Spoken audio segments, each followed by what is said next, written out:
Bueno, hemos venido estudiando el Evangelio de Mateo. Hoy nos corresponde la porción Mateo de capítulo 10, versos del 26 al 33. Vamos a leerlo, oramos y vamos al pasaje. Obviamente este warm-up que hacemos y a dar un poquito de contexto y vamos de una al pasaje. Dice así, es interesante, miren, porque he titulado el bosquejo de hoy, lo he titulado No temas, ¿sí? Y el título, si usted tiene una Biblia Reina Valera, y el título que dice es ¿a quién se debe temer? Pero es interesante porque el título es ¿a quién se debe temer? Pero el pasaje tiene 3 veces la palabra no temáis. Entonces eso es interesante y por eso quise titular el bosquejo del día de hoy como así, no temas. Y dice Mateo capítulo 10, verso 26. Así que no los temáis. Tenemos el primer, no temáis. Porque nada haya encubierto que no haya de ser manifestado, ni oculto que no haya de saberse. Lo que os digo en tinieblas, decidlo en la luz, y lo que oís al oído, proclamadlo desde las azoteas. Hoy estamos acá en una azotea. Y no temáis a los que matan el cuerpo, más sin tilde, o sea, pero el alma no pueden matar. Temed más bien a aquel que puede destruir el alma y el cuerpo en el infierno. Verso 29. No se venden 2 pajarillos por un cuarto, con todo ni uno de ellos cae a tierra sin vuestro Padre, pues aún vuestros cabellos están contados, están todos contados. Así que no temáis, otra vez, ya van 3 veces, más valéis vosotros que muchos pajarillos. A cualquiera, pues, que me confiese delante de los hombres, yo también le confesaré delante de mi Padre que está en los cielos. Y cualquiera que me niegue delante de los hombres, yo también le negaré delante de mi Padre que está en los cielos. Oremos. Mi buen Dios que estás en el cielo, te damos gracias por tu maravillosa palabra, Señor. Gracias por una oportunidad más que nos permites abrir las Escrituras, Señor, y estar sentados alrededor de tu maravillosa palabra. Permítenos ahora ver en ellas las maravillas de tu ley, Señor, y contemplando tu gloria como en un espejo, sigamos siendo transformados conforme a tu imagen, como por tu Espíritu. Oramos en el nombre de Jesús. Amén y amén. Entonces, recapitulamos un poquito. Evangelio de Mateo. Recordamos, del capítulo 1 al capítulo 4 tenemos esta presentación de Jesús, ¿cierto? Del Mesías, del Rey. Versos del 5 al 7, hablábamos de ahora los preceptos de este rey y cómo este rey quiere que vivamos, ¿cierto? Con lo del Sermón del Monte.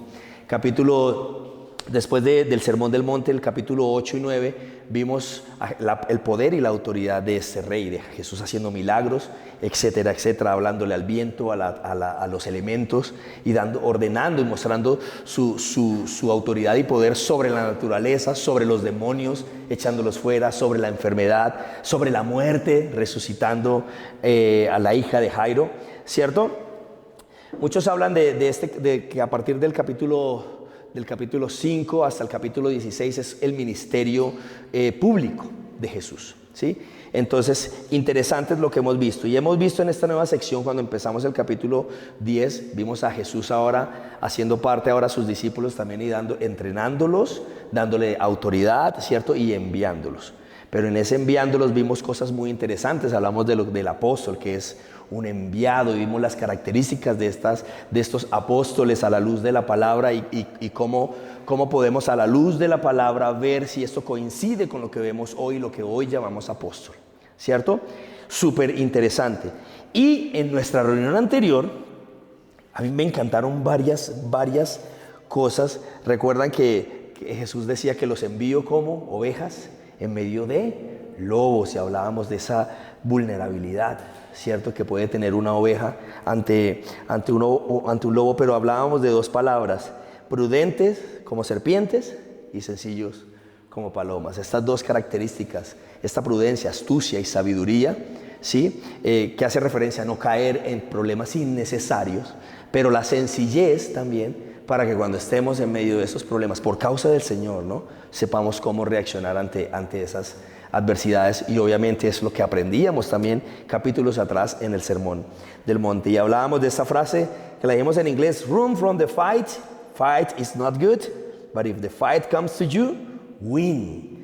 huye de la pelea no es buena. Pero si la pelea viene hacia ti, entonces todos pues pelean, ¿no? Gana. Es más interesante ese gana. Pero él gana a la luz de la palabra de Dios para nosotros como sus discípulos. Que en muchas ocasiones para nosotros ganar es perder, es morir a nosotros, ¿cierto? Eso es interesante, porque todo el que quiera salvar su vida, la perderá. Y todo el que pierda su vida por causa de mí, la hallará, dice Mateo capítulo 16, verso 25. Y algo que, con esto ya avanzamos, algo que me llamó mucho la atención, de mis cosas favoritas del pasaje, es estas palabras de Jesús. Jesús les dice que van a estar delante de gobernantes, ¿cierto? Que el evangelio iba a llegar hasta allá, que cuando estuvieran ahí, cuando los llevaran ahí, que ellos no tuvieran miedo de qué iban a decir, porque el Espíritu de vuestro Padre era el que iba a hablar en ellos. Eso me parece espectacular, porque Jesús sabía lo que había en el corazón de ellos. Ellos obviamente temían la persecución y todo esto que vendría a sus vidas, pero tenían un gran temor. Esto es maravilloso, de que ellos no fueran capaces de transmitir el mensaje, que sus palabras, como eran tan cortas, pescadores, tan cortos para hablar, que sus palabras hicieran honor a la verdad que había en ellos. Ese era un temor grande que había en ellos, y Jesús, sabiendo eso, les dice: tranquilos, frescos, tranquilos, que el que va a hablar es el Espíritu de vuestro Padre en vosotros. Y les decía que Jesús les dice a sus discípulos que iban a ir como ovejas en medio de lobos. También les dice, y eso habla de vulnerabilidad, pero estábamos en este punto que me llamó mucho la atención, y es que cuando Jesús obviamente les habla de que iban a estar delante de gobernadores, no en una posición buena, sino que acusados, ¿cierto? Pero que en ese momento no se preocuparan por qué iban a decir, sino que el Espíritu de vuestro Padre iba a hablar en ellos. Eso es maravilloso, porque ellos seguramente se sentían incapaces de cumplir con el propósito y la misión que Dios les había dado. Eran muy cortos para hablar, y había un temor en ellos de no ser completamente, de decir la verdad de Jesucristo, de no estar a la altura del evangelio en sus palabras.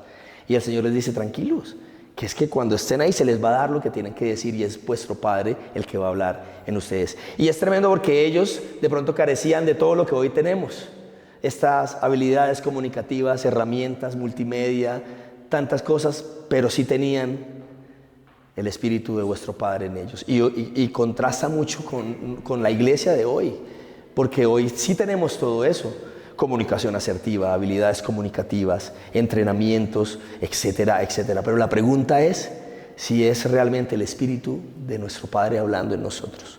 En nosotros primeramente, para que así pueda también hablar a través de nosotros, y como siempre decimos, a pesar, ¿no?, de nosotros. Entonces me encanta que Jesús les había dado autoridad para echar fuera demonios, sanar enfermos y todo esto, pero no les dice que se van a librar de esta otra parte. O sea, aunque pasa con Pedro, pero no les dice que milagrosamente iban a escapar de la persecución, ¿sí? Y aún de la muerte, como vamos a ver ahorita más adelante, ¿sí? Entonces es interesante, porque no les da mayores expectativas el Señor. O sea, no les está diciendo que van a escapar de la persecución, pero sí les promete que el Espíritu del Padre hablará en ellos. Y eso es maravilloso. Ahora, vamos a leer verso 24 y 25 del capítulo 10 para ya entrar plenamente en contexto al pasaje del día de hoy. Dice así, capítulo 10, verso 24: el discípulo no es más que su maestro, ni el siervo más que su señor. Bástale al discípulo ser como su maestro y al siervo como su señor. Si al padre de familia llamaron Belcebú, ¿cuánto más a los de su casa? Wow, normalmente acá decimos que el alumno superó al maestro, es lo que es como un dicho acá, pero cuando el maestro es Jesús, no hay nada que superar, ¿cierto? Ahora es interesante, porque Jesús está diciendo esto desde la perspectiva es de: si a mí me han tratado así, pues ¿qué pueden esperar ustedes? ¿Cierto? Y eso es perfectamente, ese es el contexto para ir a los primeros versos del siguiente pasaje, ¿sí? Porque los siguientes dos versos se han utilizado mucho fuera de contexto, y ya lo vamos a ver. Entonces Jesús les está hablando a sus discípulos, diciéndoles: no pueden esperar más que eso. Si a mí me han tratado así, si a mí me han llamado Belcebú, ¿cierto? ¿Qué puede pasar si al padre de familia llaman así? ¿Qué pueden esperar los demás miembros de la casa? Ahora sí, teniendo esto claro, contexto, lo que está sucediendo, vamos al verso 26 y el verso 27. Dice así. ¿Estamos claros? ¿Me siguen hasta ahí? Estamos en contexto, entendemos la situación de lo que se está presentando. El Señor Jesús está tratando de afirmar a sus discípulos en medio de una misión que les está encomendando, ¿cierto? Verso 26, entonces, ojo, bástale al discípulo ser como su maestro y al siervo como su señor. El verso 25, si al padre de familia llamaron Belcebú, cuanto más a los de su casa. Así que, eso es un conector importante. Lo que estoy hablando anterior y ahora, así que, viene como esta consecuencia de lo que vengo hablando anteriormente. No los temáis. Tenemos nuestro primer no temáis, ¿cierto? Así que no los temáis, porque nada haya encubierto que no haya de ser manifestado, ni oculto que no haya de saberse. Lo que os digo en tinieblas, decidlo en la luz, y lo que oís al oído, proclamadlo desde las azoteas. Tenemos el primer no temáis de Jesús en este pasaje. Entonces, este verso se ha utilizado mucho, de muchas maneras, y una de ellas es en forma de juicio, ¿no? Nada haya encubierto que no haya de ser manifestado, ni oculto que no haya de saberse, así que confíese, ¿cierto? Es como se ha utilizado. Ahora, si bien este pasaje lo encontramos también en el Evangelio de Marcos y Lucas, dentro de un contexto más así, el contexto que nos da Mateo es otra cosa, es más un mensaje esperanzador. ¿Sí? Es esto que ustedes están ahí, ocultos, callados, esto en algún momento va a dar fruto, es lo que está diciendo el Señor. Y es muy diferente a lo que normalmente hemos escuchado, ¿sí? Entonces, miremos acá. Me acuerdo con este confiese, me acuerdo cuando ir a cine era pecado, hace muchos años. Voy a aprovechar y voy a hacer catarsis aquí también. Y me acuerdo de un amigo que me contaba. Obviamente, ojo, y eso lo digo con mucho respeto porque hablábamos hace unos días de eso, ¿no, Faisal? De que esas cosas que antes la iglesia hacía, obviamente,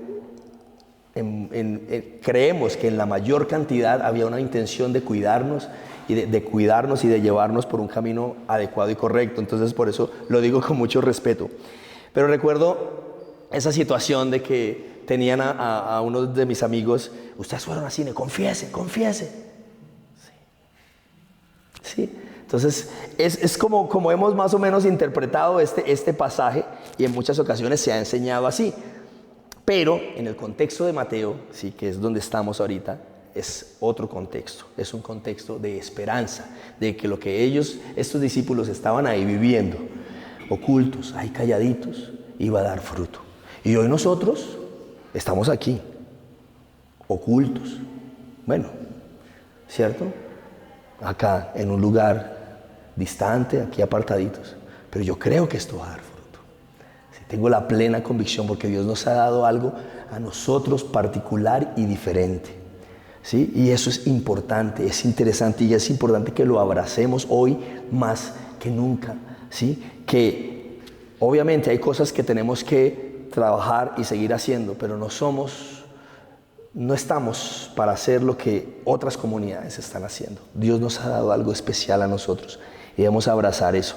¿Qué es eso especial? De que por encima de todo debemos ser comunidad, ¿cierto? Debemos ser comunidad y de esta forma seguir creciendo juntos. Ahora, miren, encontramos en Lucas y en Marcos un contexto un poco más así a lo que hablamos de él, confiese. Sí, tal vez muchos lo han utilizado de esa manera.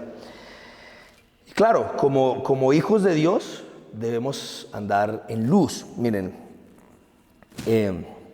cuando habla de ni oculto que no haya de saberse, lo que os digo en tinieblas, decida la luz y todo eso. Claro, como hijos de Dios debemos andar en luz. Dice Mateo 5, capítulo 5, verso 14 y 16, vosotros sois la luz del mundo.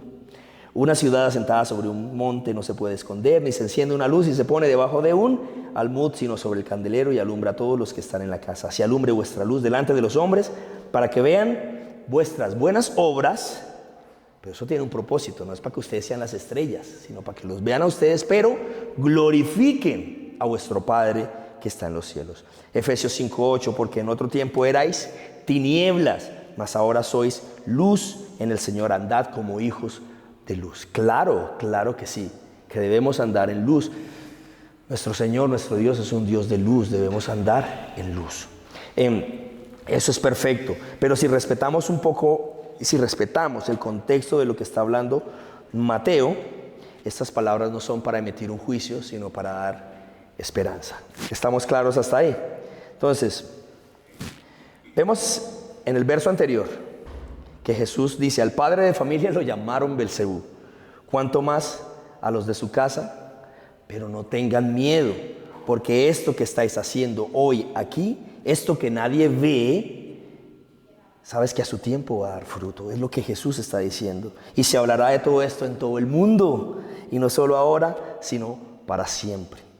Entonces, ojo, porque esas horas en lo secreto, esas oraciones honestas delante de Dios, donde nadie más nos ve, ¿cierto?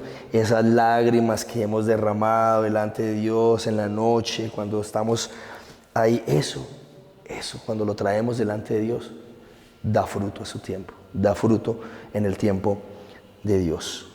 ¿Me siguen hasta ahí? Entonces, así que vamos adelante. Lo que Dios nos ha dado como comunidad es maravilloso. Esto que Dios nos ha dicho que hagamos, hagámoslo, y no como los demás los hacen, no como todo el mundo lo hace, sino como Dios nos lo ha dado a nosotros. Y esto es vulnerabilidad, honestidad, amor unos por otros, comunidad. Proclamémoslo ahora en todo lugar, en las azoteas, en todo lugar, como dice el verso 27. ¿Me siguen hasta ahí? ¿Estamos bien? Súper. Eso. Díganme amén si estamos bien. Eso. Diga gloria a Dios. Amén. Bendito sea el Señor. Vamos al verso 28. Interesante. Entonces tenemos ese primer no temáis, ¿cierto? En el verso 26. En el verso 28 lo arranca también de esa forma. Y no temáis a los que matan el cuerpo, pero el alma no pueden matar. Temed más bien a aquel que puede destruir el alma y el cuerpo en el infierno.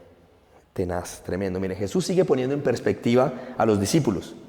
Es increíble cómo Jesús no les crea falsas expectativas a los discípulos, aunque les dijo a dónde iban a estar. ¿Se acuerdan? Que iban a estar con los gobernantes, con los principales religiosos y todo, que el evangelio iba a llegar hasta allá, ¿sí? Pero es tremendo, porque no les crea esas falsas expectativas. Es más, les viene diciendo, hablando de persecución, y ahora aquí les dice, no temáis a los que, ¿qué? Matan. O sea, hasta la muerte era algo que ellos podían encontrar. Tremendo. Eso es interesante. Entonces, me parece brutal. Ahora dice, no pueden matar el alma, el cuerpo. O sea, es como si Jesús estuviera diciendo que la muerte, que es el peor de los escenarios, ¿cierto? Para nosotros creemos eso, que es el fin, ¿no? El final, el peor de los escenarios. Delante de todo lo demás,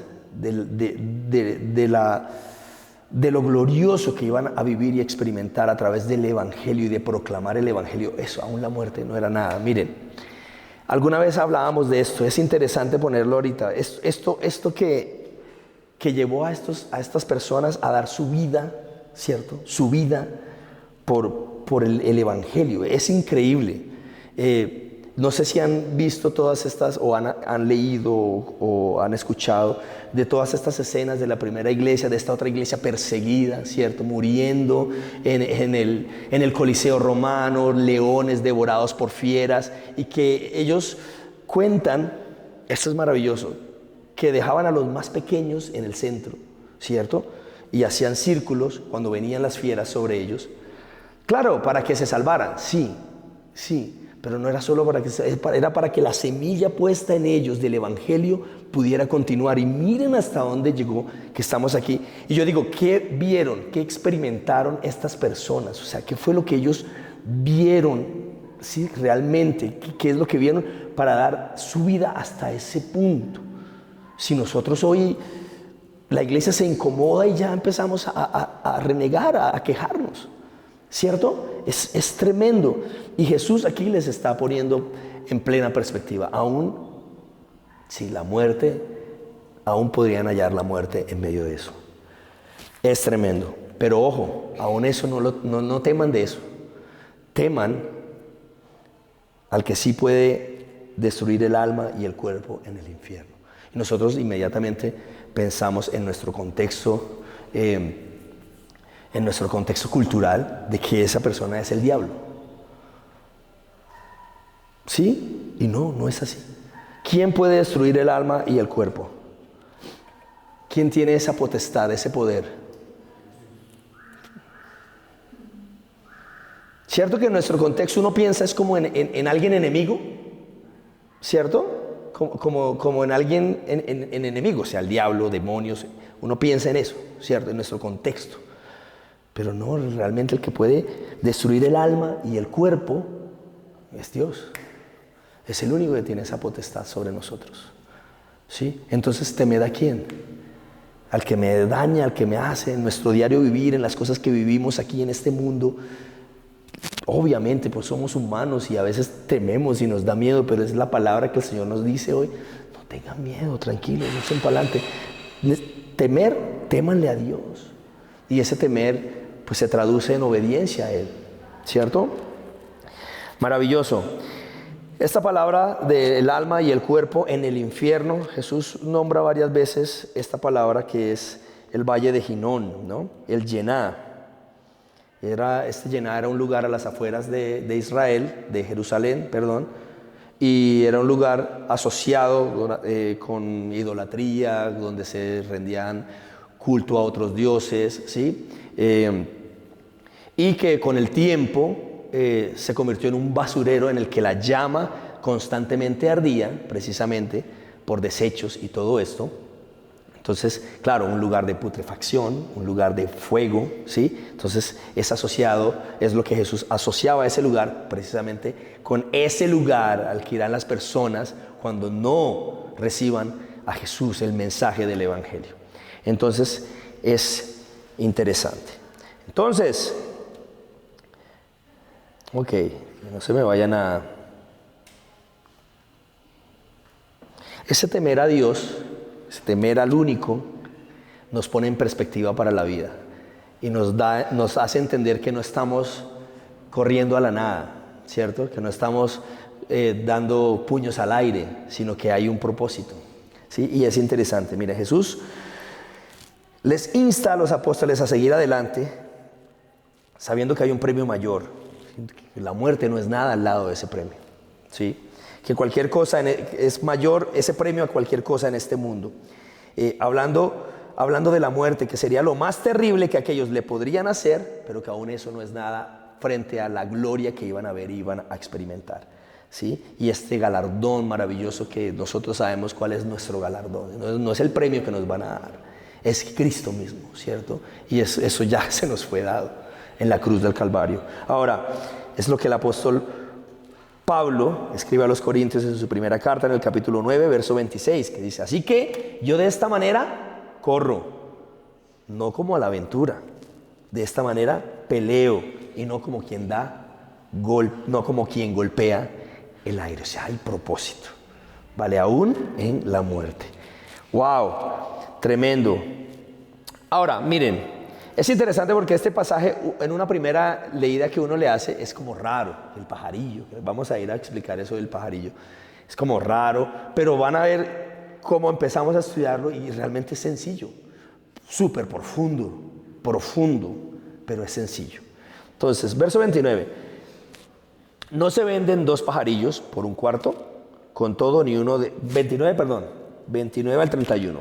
Otra vez. No se venden dos pajarillos por un cuarto, con todo, ni uno de ellos cae a tierra sin vuestro Padre, pues aún vuestros cabellos están contados, están todos contados.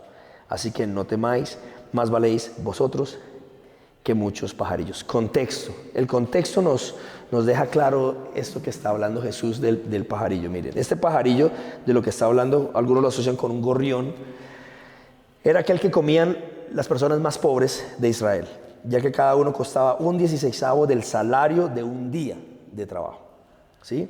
Entonces, una criatura de muy poco valor, ¿cierto? Pero Jesús está diciendo que aún esa criatura no cae a tierra sin Dios, sin vuestro Padre. O sea, Él tiene cuidado aún de ellas. Y luego dice que nosotros valemos mucho más que esos pajarillos. Entonces, el contexto de una vez nos deja claro el pasaje de por qué Jesús está hablando de eso y qué ejemplo está poniendo el Señor Jesús. Sin embargo, me encanta el verso 30. Pues aún vuestros cabellos están contados. ¿Habían escuchado eso alguna vez, cierto? Que nuestros cabellos están contados, o que ni una hoja de los... que ese sí no está, ¿no? Eso sí no es bíblico.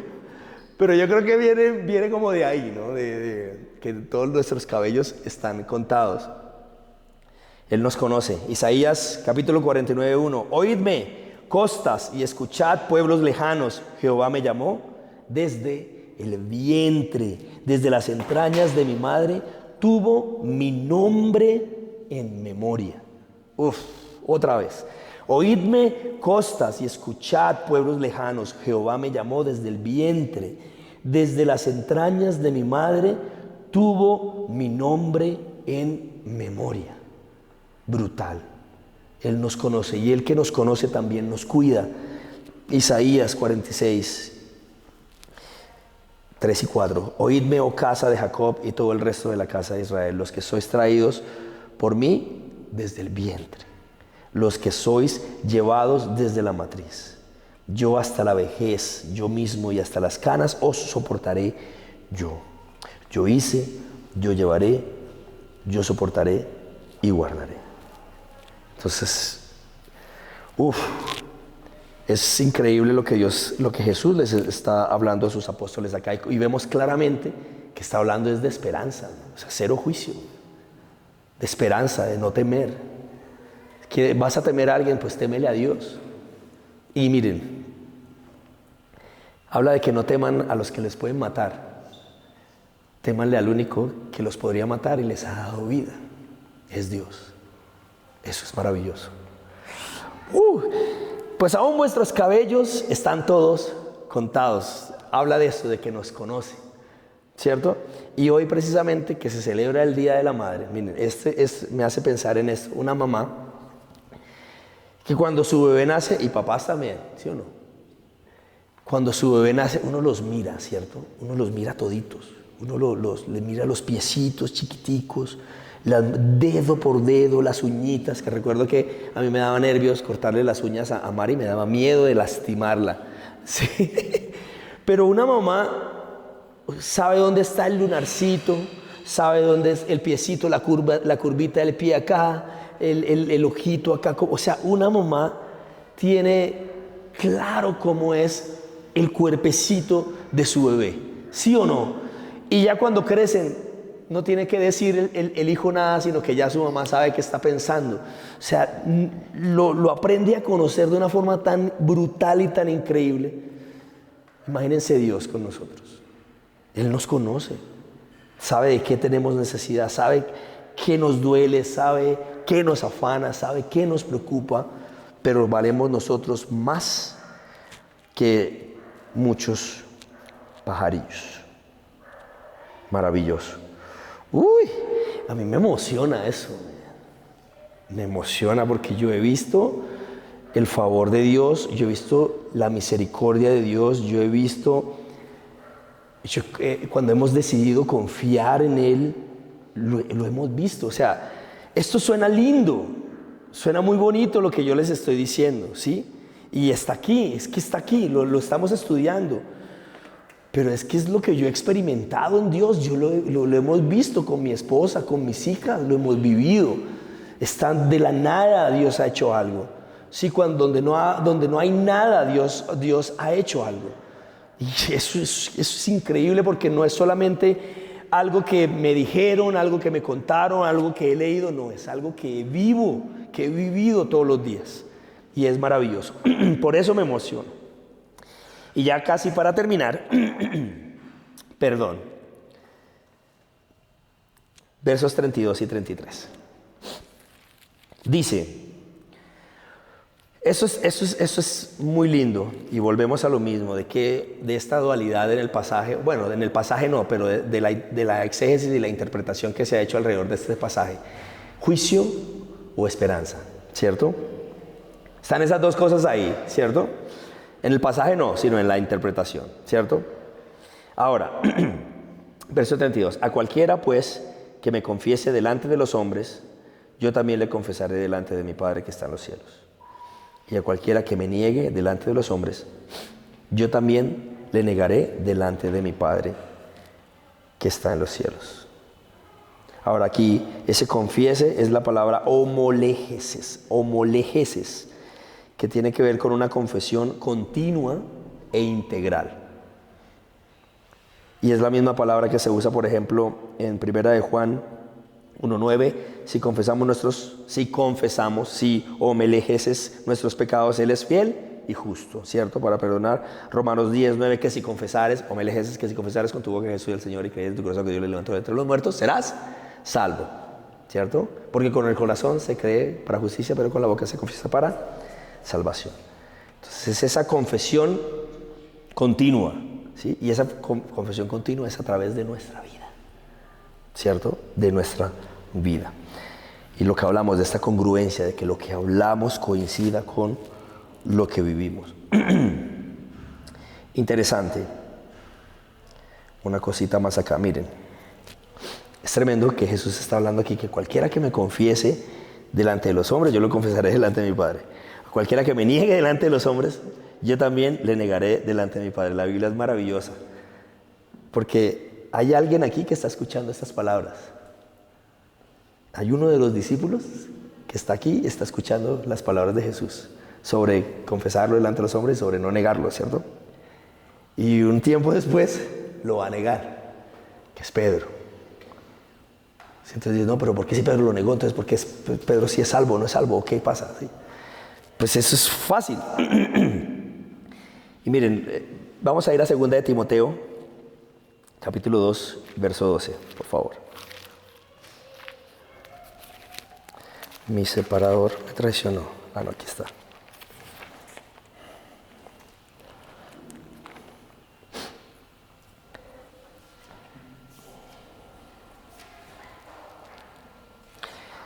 Segunda de Timoteo, capítulo 2, leamos desde el 11, desde el 12.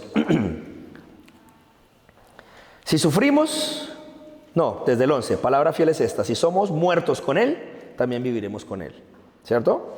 Si sufrimos, también reinaremos con Él. Si le negáramos, Él también nos negará. Si fuéramos infieles, Él permanece fiel. Entonces, ¿cómo así? Hay una diferencia entre negarle, al parecer, y ser infiel, ¿cierto?